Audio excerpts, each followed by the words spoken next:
The BankservAfrica Take-home Pay Index has revealed pressure on workers caught between a weak job market and rising municipal rates. The July reading went down with the average salary at 17,144 rand, which is an 11% fall from June. The drop has been attributed to declines of between 40 and 100,000 in the higher income groups, as well as more entries to jobs paying less than 30,000 rand.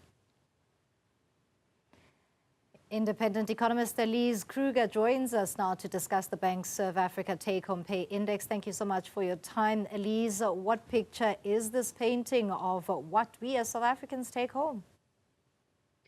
Good evening, Tumisang. Yes, indeed. No, not such a great picture. We've seen a drop in July, but also this was the 5th consecutive month of moderation in the take-home pay. So that indeed, has been a concerning trend over the past couple of months. And I do think, it is concerning in terms of the trend. Although, if you compare this period on average to the same period last year, take-home pay is still notably above a year ago level. What's the likelihood then in terms of a near-term outlook that things will start looking up? Well, unfortunately, I think not so great in the sense that, on the one side, I think what we have been seeing is a reflection of the uncertain economic environment that is playing out in the South African economy at the moment. We've had our downward revision to economic growth forecast. So I think companies are really taking a conservative stance on the salary, account. And from that point of view, I think that scenario is likely to continue for the rest of this year. And, as it is, we're talking about fairly dismal economic growth for the year as a whole. So from that point of view, I'm not too optimistic. On the other side, this has also showed us a bit of a trend that's interesting, that we've seen cuts in the high income categories and actually job creation in the lower side. So there's also a bit of a trend in the employment space that's impacting on this moderating average take-home pay.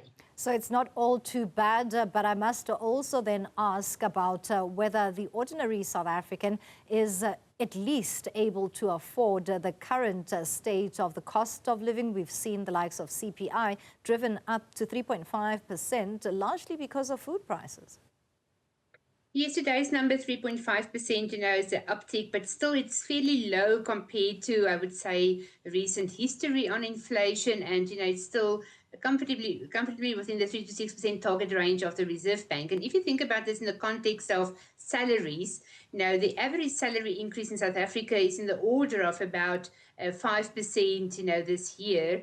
And if you then think about the 3.5% inflation, you do, I do expect to see another year of real salary increases. So that should protect the purchasing power of salary earners.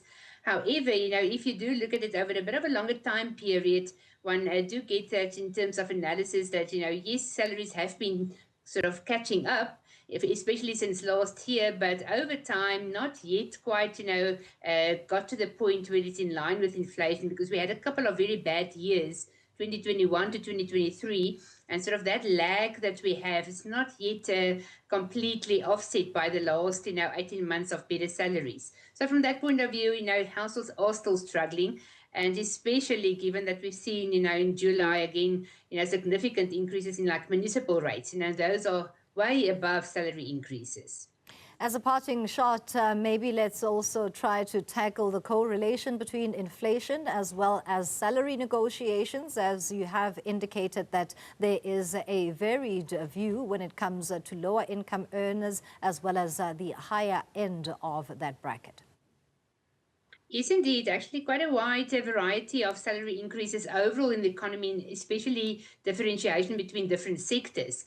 And now in the financial sector, in the IT sector, you tend to get significantly high salary increases given the shortage of skills and, companies' quest to keep their good workers and so on. Whereas in some of the other industries, you would get below or lower numbers. But on average, I would do expect a salary increase around 5.5%, for this year, We've got quite a few multi-year wage agreements that are now currently in the second and the third year, and those have all been quite lucrative, especially in the mining industry, with salary increases around 6%, and now with inflation quite a bit lower than that. Those workers are indeed in quite a good position this year. Thank you, as always, for your input. Elize Kruger is an independent economist talking to us this evening about the latest BankservAfrica Take-home Pay Index.